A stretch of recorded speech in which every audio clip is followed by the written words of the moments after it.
C'était prévisible dans la mesure où les problèmes sont multiples, encore une fois, dans toute l'Afrique. De là, il s'agit de l'Afrique de l'Ouest.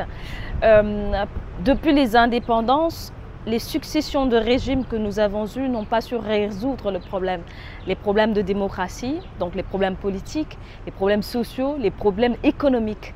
Et les jeunes ont grandi en se disant, mais finalement, la promesse de la démocratie, qu'est-ce qu'elle donne?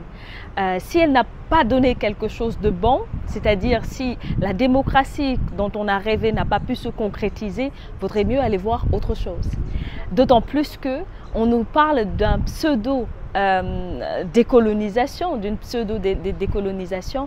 Est-ce que finalement on est dans cette décolonisation-là, ou bien tel que Nkrumah en parlait, on est dans un néocolonialisme?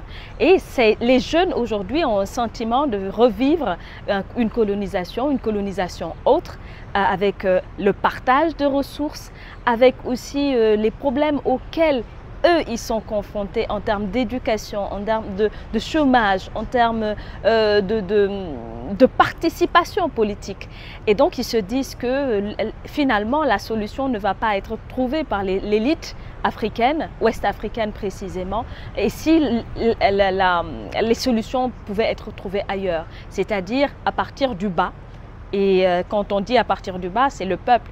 Et le peuple est majoritairement aujourd'hui composé de jeunes et ils veulent prendre la parole, ils veulent se faire entendre. C'est normal qu'ils se disent « entendez nos voix ». Maintenant, ce qui n'était pas prévu, je pense, c'est qu'on en arrive après les coups d'État à ce que cela perdure, à ce que les transitions ne se terminent pas, qu'on reste après 3 ans à se dire mais quand est-ce qu'il y aura des élections dans ce pays ou dans un autre pays? C'est ça qui n'était pas prévu.